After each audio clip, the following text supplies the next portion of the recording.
Assalamualaikum warahmatullahi wabarakatuh. Anak-anak semuanya, selamat bertemu lagi dengan saya Fatur. Kita akan belajar akidah akhlak, masih bab yang keempat, yaitu tentang mandiri. Apa itu yang dinamakan mandiri? Mandiri berarti berdiri sendiri atau mampu menjalani kehidupan dengan kemampuan sendiri. Artinya tidak tergantung kepada orang lain. Kemandirian diwujudkan melalui tingkah laku yang menunjukkan sikap mandiri. Contohnya, menyelesaikan pekerjaannya sendiri. Anak yang mandiri dapat melakukan sesuatu secara langsung, bebas dari rasa takut.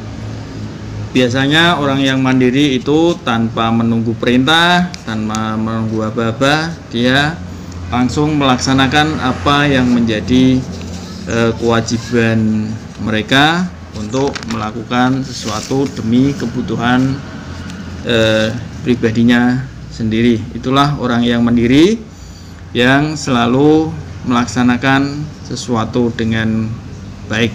Daripada meminta-minta, lebih baik bekerja untuk mencukupi atau mengisi uang. Ketika anak-anak yang mandiri tidak diminta untuk belajar, pasti dia akan belajar sendiri, karena belajar itu merupakan kebutuhan sendiri, bukan kebutuhan orang lain.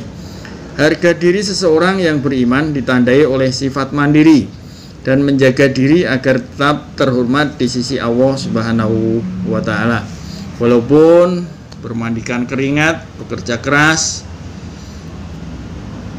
dia tetap kerja sesuai dengan harkat dan martabat mereka sebagai manusia. Itulah ciri orang yang mandiri. Sebagaimana firman Allah dalam surat Ar-Ra'd ayat 11, A'udzubillahi minasyaitonirrajim. Bismillahirrahmanirrahim. Innallaha la yughayyiru ma biqaumin hatta yughayyiru ma bi anfusihim. Yang artinya, sungguhnya Allah tidak merubah keadaan sesuatu kaum sehingga mereka merubah keadaan yang ada pada diri mereka sendiri. Itulah ayat Al-Quran yang menunjukkan bahwa setiap manusia itu diwajibkan untuk merubah dirinya sendiri agar jadi orang yang lebih baik. Ciri-ciri perilaku mandiri diantaranya, yang pertama, dapat melayani diri sendiri.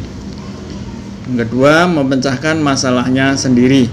Yang ketiga, membuat pertimbangan sendiri dalam bertindak. Itulah ciri orang yang mandiri.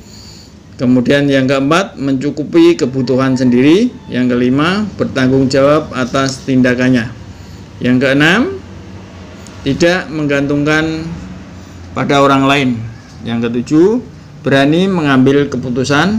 Yang kedelapan, bebas berkreasi dalam menyelesaikan tugas. Yang kesembilan, jujur dan optimis. Yang kesepuluh, berwawasan luas. Karena dia sudah mandiri, semuanya akan dilakukan. Biasanya kalau belajar terus, pengetahuan akan lebih banyak. Contoh sikap mandiri dalam lingkungan keluarga: mengerjakan tugas di rumah, rajin belajar, membantu orang tua, tidak tergantung kepada orang lain atau orang tua, terus bisa menjaga dirinya dengan baik. Itu sebagai contoh, mungkin banyak yang lain tentang sikap mandiri dalam lingkungan keluarga. Kemudian contoh sikap mandiri dalam lingkungan sekolah, madrasah: membersihkan kelas tanpa disuruh guru. Kemudian mengerjakan tugas pelajaran sendiri, tidak mencontoh, mencontek, dan lain sebagainya. Kemudian tidak melakukan hal-hal yang dilarang, contohnya bertengkar, mengejek, merendahkan orang lain. Itu biasanya tidak dilakukan orang yang sikapnya mandiri. Kemudian contoh sikap mandiri dalam masyarakat, yaitu jadi orang yang bertanggung jawab terhadap tindakannya sendiri, tidak gegabah, artinya hati-hati, mampu memanfaatkan situasi dengan baik. Kemudian keuntungan apa yang didapat ketika bersikap mandiri? Keuntungannya yaitu yang pertama, hidup menjadi lebih tenang karena mempunyai kemampuan sendiri, tidak mengandalkan orang lain. Kemudian yang kedua, semakin percaya diri dalam menyelesaikan masalah, optimis, tidak mudah putus asa.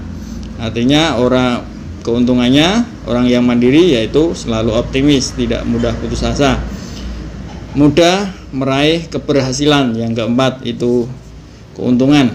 Akibat tidak mandiri akan memperoleh kerugian. Jika orang yang tidak mandiri atau selalu menggantungkan orang lain, pasti akan mendapat kerugian. Di antaranya selalu gelisah karena tidak dapat melakukan dengan sendiri, pasti gelisah.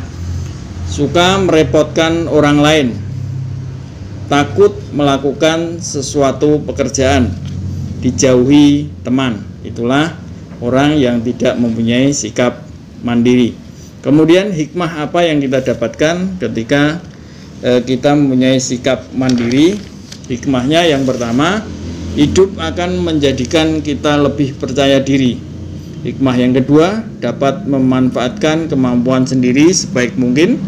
Hikmah yang ketiga, percaya bahwa Allah Subhanahu wa Ta'ala telah menganugerahkan kemampuan kepada diri kita untuk menjalani hidup ini.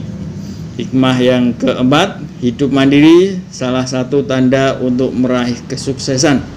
Yang kelima, berpikir dengan bijaksana. Kemudian yang keenam, mampu menyelesaikan masalah secara mandiri. Yang ketujuh, mampu memanfaatkan situasi untuk hasil yang lebih baik. Yang kedelapan, menggunakan waktu sebaik mungkin. Itulah sikap mandiri yang harus ditanamkan pada anak-anak, pada setiap manusia, agar dapat melaksanakan kewajiban dengan baik tanpa menunggu perintah orang lain. Kita berlatih di rumah, yuk latihan menjaga kebersihan sendiri, menata tempat tidur sendiri, cuci piring sendiri, dan lain sebagainya. Demikian yang dapat saya sampaikan, kurang lebihnya mohon maaf. Assalamualaikum warahmatullahi wabarakatuh.